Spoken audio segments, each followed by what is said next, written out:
Okay, class 7. In the last video, we have discussed up to the question number 2. Now we are going to the discuss question number 3. So question number 3, there is a given diagram. एक diagram दिए इस तरह से.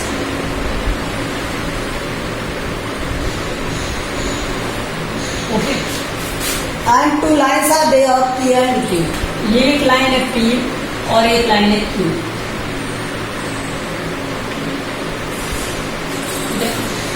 इन्हें transversal line cut कर रही है इस तरह से, और इस ट्रांसवर्सल लाइन में एंगल बने हुए हैं A B C D, A B C और डी, और इसी तरह से ई और इसी तरह से एफ. ठीक है, तो ये एंगल बने हुए. अब आगे क्या दिया हुआ था इसमें, एक एंगल दिया हुआ है यहाँ पर 125. ओके, नाउ टेल अस, अब आपको हमें बताना है क्या, रिमेनिंग अदर एंगल्स. तो अननोन एंगल्स फाइंड करने और, ठीक है, ऑल अननोन एंगल्स हमें फाइंड करने हैं. तो देखो ये वाला एंगल,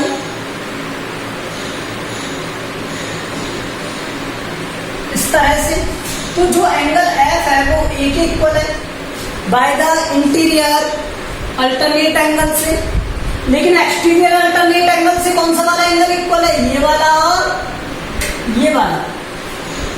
देखो जब कोई शेप बनी हुई होती है इस तरह से, तो ये तो हो गई इंटीरियर एंगल, लेकिन यहाँ पर जो एंगल बन रहा है ये एक्सटीरियर एंगल बन रहा है. क्या एंगल बन रहे हैं, एक्सटीरियर एंगल बन रहे हैं. तो ये एंगल और ये एंगल भी क्या होंगे, इक्वल होंगे. क्या होंगे, इक्वल. जब इनसाइड वाले एंगल इक्वल होते हैं तो इंटीरियर एंगल, और बाहर वाले होते हैं तो एक्सटीरियर एंगल. तो ये वाला जो एंगल है, ये वाला और ये वाला जो एंगल है, वो एंगल क्या है, इक्वल एंगल है. ठीक है, तो ये किससे, एक्सटीरियर अल्टरनेट एंगल से. तो एंगल बी इक्वल होगा 125 डिग्री के एक्सटीरियर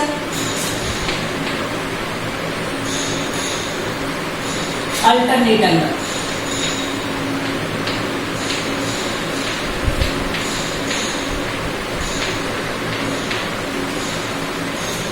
ठीक है, अगर B 125 का है तो DB कितने का होगा, 125 का.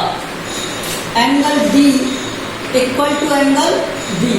एंगल D किसके इक्वल होगा, एंगल B के इक्वल होगा, 125 का होगा. क्यों होगा, यहाँ पर देखो ये इसके अपोजिट बन रहा है, नहीं बन रहा, इसके अपोजिट बन रहा है.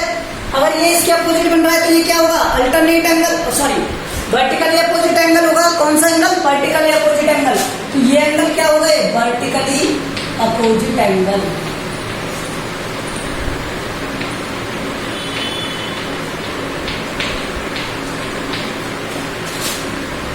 ठीक है, तो यहां से एंगल D की वैल्यू क्या हो गई, जो B की है, और B की वैल्यू क्या है, 125.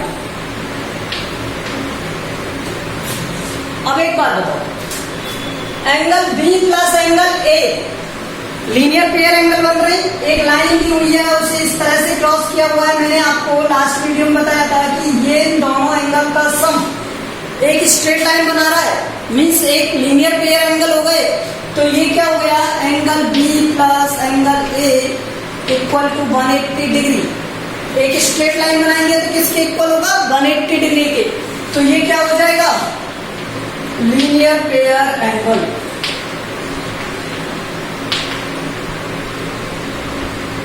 कैसे एंगल बन गए, लीनियर पेयर एंगल. तो यहां से एंगल B क्या है, जो एंगल D है 125, एंगल A और ये बने 80. एंगल A तो एंगल A की वैल्यू क्या हो जाएगी, 180 माइनस 125. तो यहां से सॉल्व करोगे क्या आ जाएगा, 55 डिग्री आ जाएगा. क्या आ गया, 55.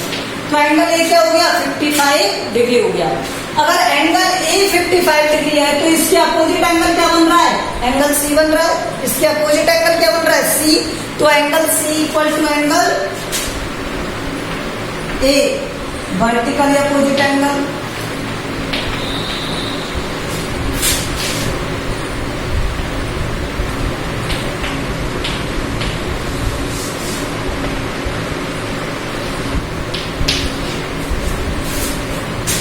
तो एंगल सी की वैल्यू क्या होगा यहाँ से, जो एक ही है और एक ही क्या है 55। अब एक बात समझो, जो एंगल एफ है वही एंगल ए है, क्योंकि ये क्या बना रहे हैं, जेड बना रहे हैं, और जब जेड से बनती है तो उसके इनिशियल पॉइंट पे जो एंगल बनते हैं वो इक्वल होते हैं इंटीरियर अल्टरनेट एंगल से। तो ये वाला एंगल और ये वाला एंगल इक्वल होगा, तो angle F equal to angle A. Interior alternate angle.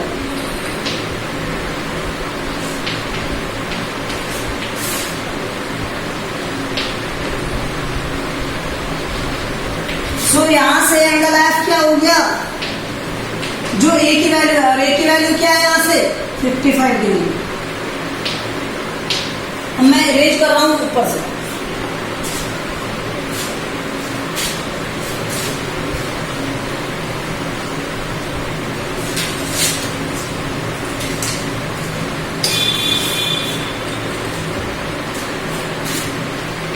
ठीक है, देखो angle F equal to angle E, angle F equal to angle E, vertically opposite angle.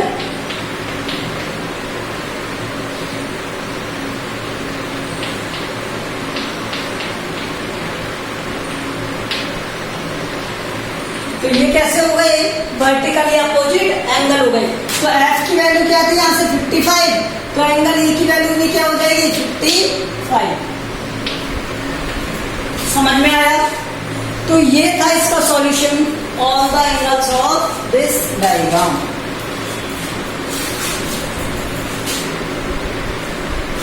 Okay, let's see next.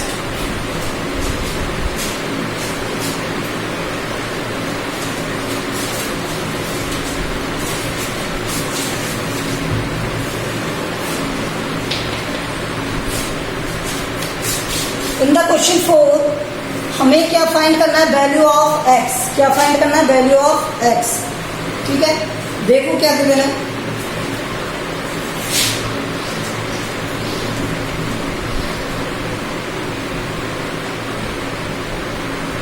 ये बताना है, ठीक है। अब आप बताओ हमें किस तरह से फाइंड कर सकते हैं। देखो यहां पर मैं इसका नेम दे देता हूं कुछ।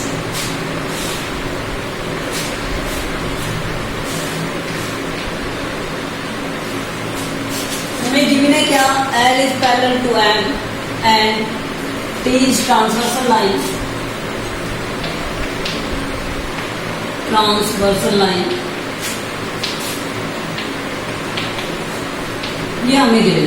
ओके, तो ये बताओ अगर ये 110 डिग्री है, ये 110 डिग्री है, तो ये कितना होगा, 110 होगा बाय द करस्पॉन्डिंग एंगल से। और मुझे नहीं पता यहाँ पर क्या लिख रहा था, तो मैंने कुछ लिख लिया, मान लो ये लिख लिया यहाँ पर। ठीक है, तो यहां से angle A equal to 110 degree by corresponding angle.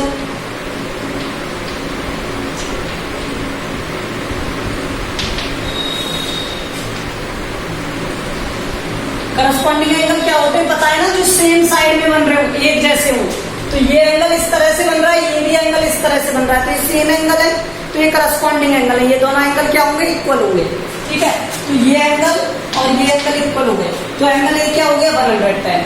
अभी मैंने आपको बताया था एक स्ट्रेट लाइन पर अगर इस तरह से एक लाइन बन जाए तो इन दोनों एंगल का सम क्या होगा 180 डिग्री। क्या होगा 180 डिग्री। तो angle A plus angle X, इन दोनों का सम क्या होना है 180 डिग्री। और इनको हम क्या कहते हैं, लीनियर पेयर एंगल। ठीक है, तो यहां से समझो एंगल ए क्या है 110, तो एंगल एक्स ये क्या होगा 180 डिग्री। तो एंगल एक्स कितना आ गया यहाँ से 180 माइनस 110, आंसर क्या आ गया 70 degree. Okay, so this is the value of x. Now let's see in the second diagram. ये तो फर्स्ट था, अब सेकंड क्या दिया हुआ है आपको, इस तरह से दिया हुआ है।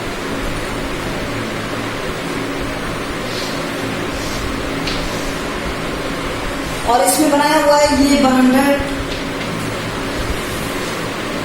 This is 80, this is x। अभी मैंने बताया था अगर दो पैरेलल लाइनें उन्हें एक लाइन कट करे तो सेम एंगल बने हुए, सेम साइड में बने हुए एंगल ऑलवेज इक्वल होते हैं। तो ये एंगल इस एंगल के इक्वल होगा। तो ये अगर 100 डिग्री है तो ये एंगल भी क्या होगा, 100 डिग्री होगा। दैट मीन्स इनके नेम दिए हुए हैं आपको A B L N. A is parallel to B and L is parallel to M and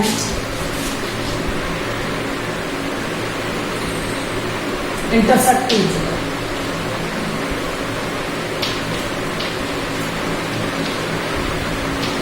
Intersect L M N E। L M किसको कट कर रही है, ए बी को कट कर रही है, ठीक है। तो ये मैंने लिख दिया आपको। अब मुझे बताओ जो ये एंगल है वो इस एंगल के इक्वल होगा ना, क्योंकि एल एम क्या है, पैरेलल लाइंस है और इन्हें इंटरसेक्ट कौन कर रहा है, ये भी इंटरसेक्ट कर रही है। तो ये अगर इन्हें इंटरसेक्ट कर रही है तो ये वाला एंगल और ये वाला एंगल क्या हो गए, करस्पॉन्डिंग एंगल हो गए। तो angle x equal to 110 degree, sorry 100 degree by the corresponding angle.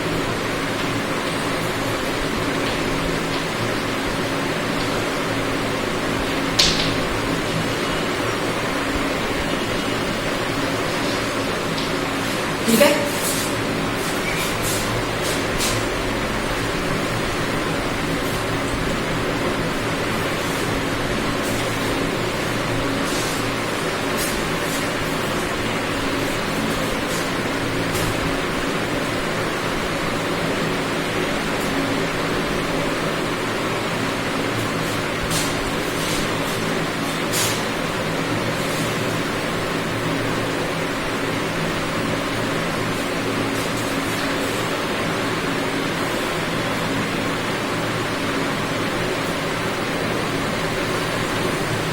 जिसमें ये नहीं दिया हुआ line A is parallel to line B, तो इसे भी हम प्रूव कर सकते हैं। देखो किस तरह से।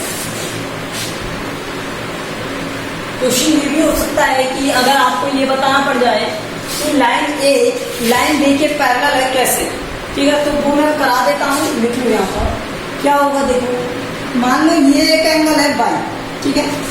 तो angle y plus 80 degree equal to 180, इसी में बता रहा हूँ एक्स्ट्रा, ठीक है। तो ये क्या होगा, एंगल बाई क्या हो जाएगा 180 माइनस 80, तो ये हो गया 100। अब आप देख रहे हो ये वाला एंगल और ये वाला एंगल इक्वल है, ठीक है। Angle y equal to 100 degree, इसे मैं कोई एंगल कह देता हूँ जेड, ठीक है। तो angle y equal to angle Z है, इसे मैंने जेड कह दिया। तो ये angle y equal to angle Z है और ये क्या है 100 डिग्री, और ये किससे है, करस्पॉन्डिंग एंगल से। किससे आए, करस्पॉन्डिंग एंगल से।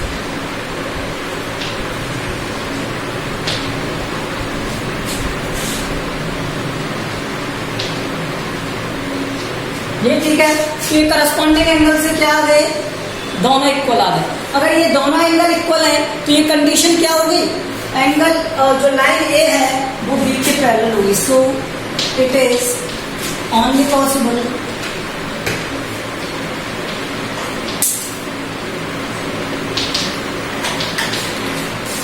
कब होगा, when A is parallel to line B। जब लाइन A पैरेलल होगी किसके, लाइन B के। इस तरह से लाइन A पैरेलल होगी किसके, लाइन B, ठीक है। तो आपसे अगर पैरेलल करने को पूछे तो इस तरह से पैरेलल करना है, ओके।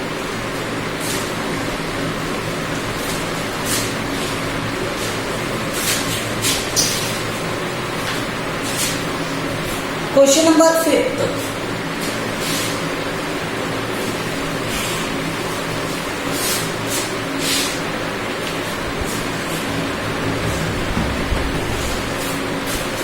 Question number 5।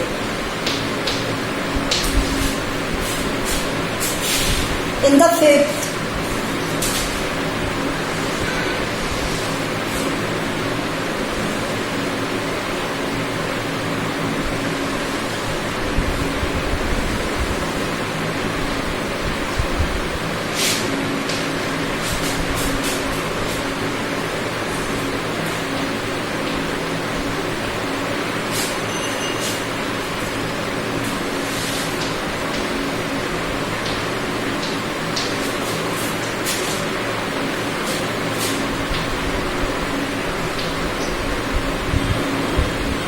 ये हमें देखो, ठीक है।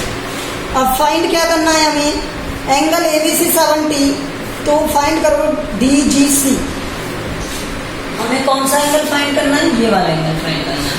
और एक एंगल क्या फाइंड करना है, DEF, एक ये वाला एंगल। एक बात समझो,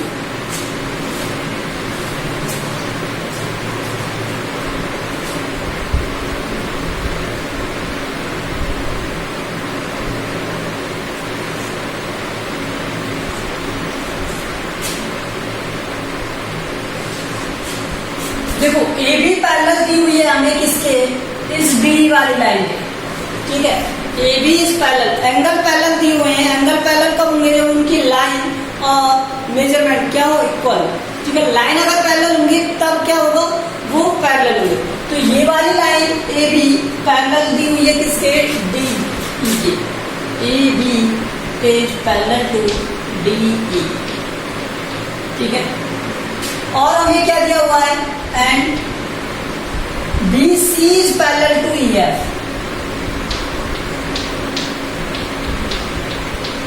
अब देखो यहां से ये जो एंगल है ABC इक्वल होगा किसके, DGC के। एंगल DGC इक्वल होगा एंगल ABC के। और ये क्यों होगा, क्योंकि ये एंगल इस तरह से बना हुआ है, ये एंगल भी इस तरह से बना हुआ है। टू पैरेलल लाइन को एक ही लाइन इंटरसेक्ट कर रही है, AB और DG टू पैरेलल लाइंस हैं, और इन्हें इंटरसेक्ट कौन कर रहा है, BC। तो यहाँ पर सेम एंगल फॉर्म्ड होंगे, ये वाला और ये वाला। तो ये 70 है, तो ये भी क्या होगा 70, किससे, करस्पॉन्डिंग एंगल से।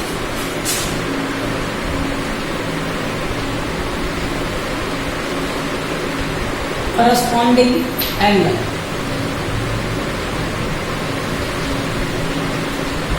तो यहां से DGC कितना हो जाएगा, 70 डिग्री हो जाएगा, ठीक है। अब दूसरा देखो यहां से,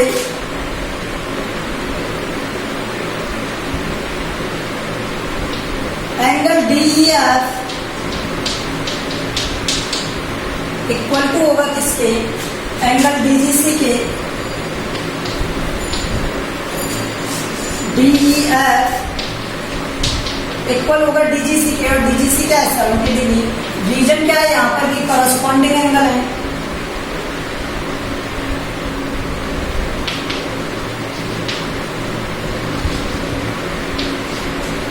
देखो करस्पॉन्डिंग कैसे, BC पैरेलल दिया हुआ था किसके, EF के, एंड DE क्या है यहाँ पर, ट्रांसवर्सल लाइन।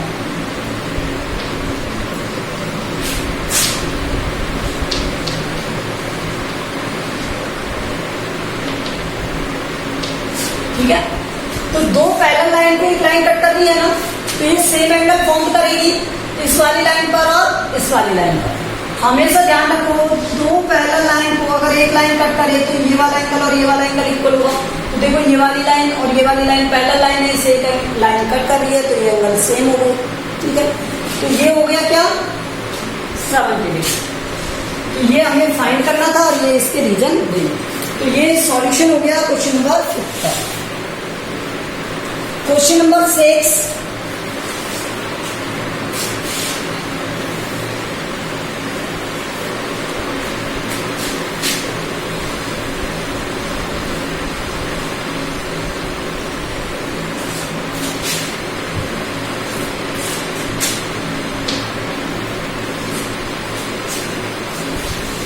आपको दिया हुआ है क्या, decide that whether which line parallel to M, means L is parallel to M। ये बताना है कि L M के पैरेलल है या नहीं। तो फर्स्ट वाले फिगर में देखो क्या दिया हुआ है आपको, इस तरह से दिया हुआ है, this is 126 and this is 44, ठीक है। दिस इज L M और M। अब देखो हमें क्या दिया है, अगर मैं इस वाले एंगल का और इस वाले एंगल का सम करूं, ठीक है, तो इन दोनों एंगल का सम किसके इक्वल होना चाहिए? 180 डिग्री के। मैंने आपको बताया था कि जो को इंटीरियर एंगल होते हैं या अलाइड एंगल होते हैं उनका सम कितना डिग्री होता है? 180 डिग्री होता है। अगर इन दोनों एंगल का सम 180 डिग्री हो गया तो ये एंगल कैसे हो जाएंगे? को इंटीरियर एंगल हो जाएंगे और ये दोनों लाइनें क्या हो जाएंगी? पैरेलल लाइन हो जाएंगी। अगर ऐसा नहीं होता है तो ये दोनों लाइनें पैरेलल नहीं होंगी। ओके, देखिए सम ऑफ एंगल्स क्या हो गया? 126 प्लस 44, तो ये हो गया 1270 170 degree which is not equal to 180 degree. So both angles are not allied या कोजॉइंट या फिर कोइंटीरियर एंगल।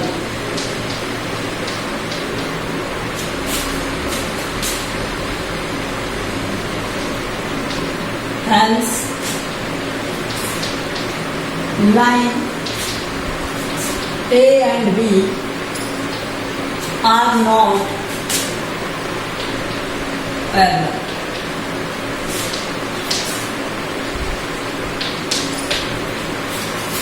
ओके, सेकंड देखो,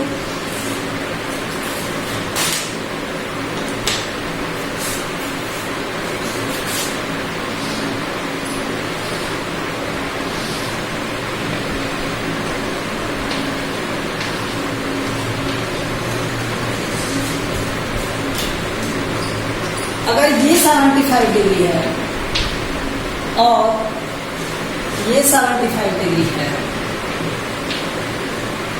तब हमें बताना है क्या कि ये लाइन L, ये M और ये M, तो L और M पैरेलल है। तो एक बात बताओ, मैंने आपको बताया था इस तरह से अगर कोई शेप बनी तो मान लो ये एक जेड शेप है तो ये वाला एंगल और ये वाला एंगल क्या होना चाहिए? इक्वल होना चाहिए था। लेकिन यहाँ पर इक्वल हो रहा है क्या? नहीं हो रहा। मैं इसे थोड़ी देर के लिए कह देता हूँ, ठीक है। तो angle A plus 75 that is equal to 1।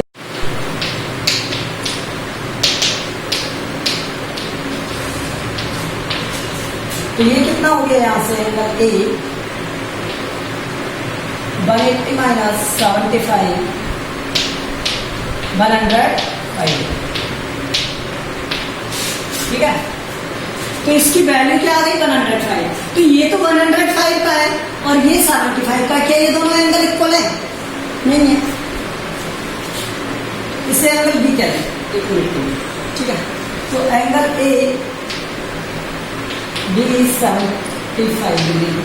So angle A is not equal to angle B. Angle A angle B के इक्वल है क्या? नहीं है। अगर ये दोनों एंगल इक्वल नहीं है तो ये अल्टरनेट एंगल नहीं होंगे। So angle A and angle B are not alternate angle of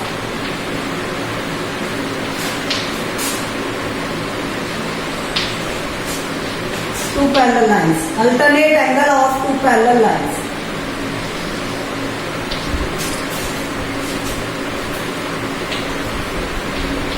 Hence, line L and M. Line L and M are not parallel. Are not parallel. ठीक है। Okay, so line L is not parallel to M, तो L M के parallel नहीं होगी। यही हमें बताना था। ये कब पैरेलल होती? अगर ये वाला एंगल इक्वल हो जाते, तो एंगल इक्वल ही नहीं है तो ये पैरेलल नहीं होंगे।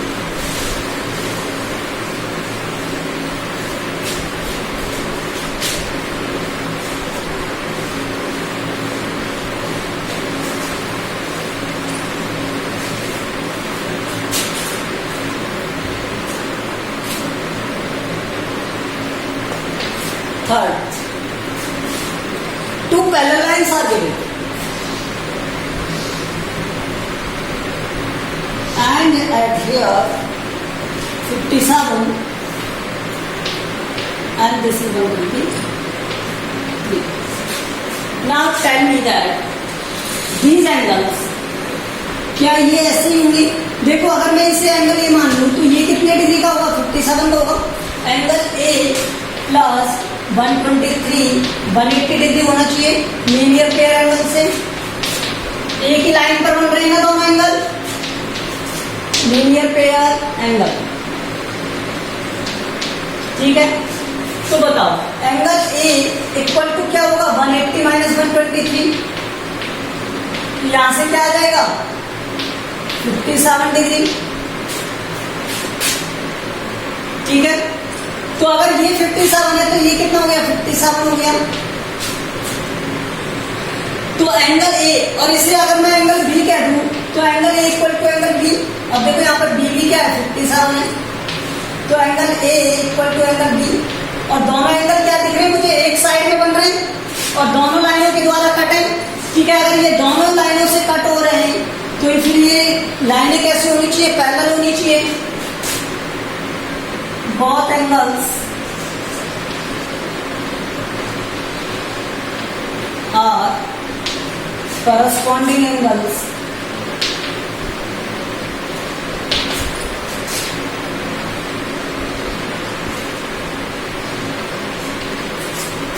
which make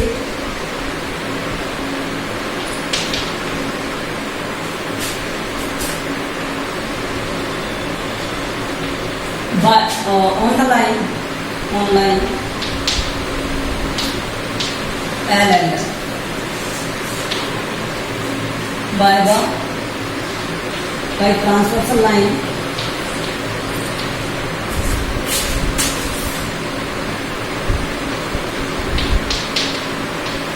L, ठीक है।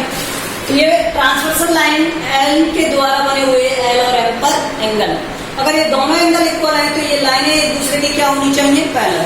सो line L so parallel to line है, तो लाइन L M के क्या होगी? पैरेलल होगी। Okay, this is the third. Now let's C fourth.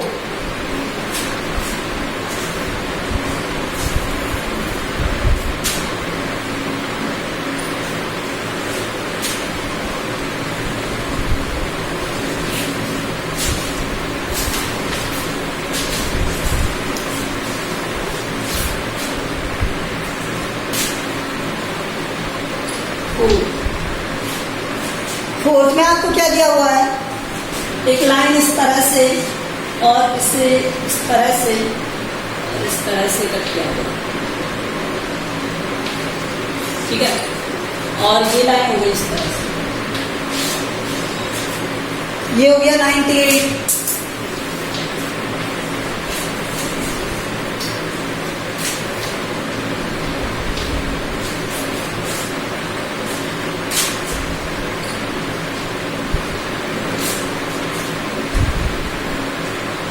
देखो ये 72 डिग्री है और ये 98 डिग्री है, ठीक है।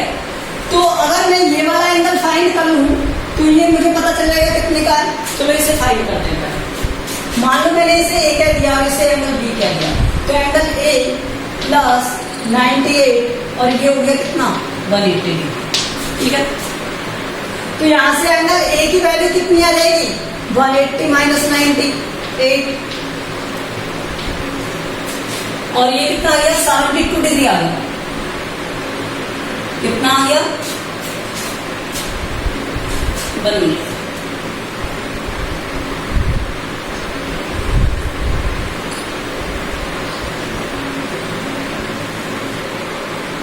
एट्टी 82 डिग्री आ गया, ठीक है।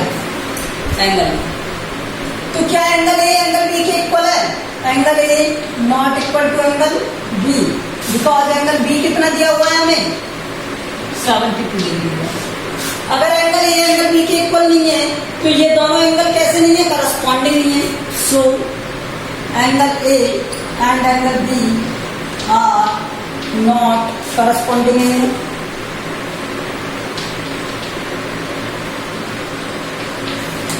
तो ये करस्पॉन्डिंग एंगल भी नहीं है। अगर ये करस्पॉन्डिंग एंगल नहीं है, अगर ये करस्पॉन्डिंग एंगल नहीं बना रहे तो ये इक्वल भी नहीं है, और ये इक्वल नहीं है, ये करस्पॉन्डिंग एंगल नहीं है, तो ये दोनों लाइनें क्या नहीं है, parallel line. Hence line L is not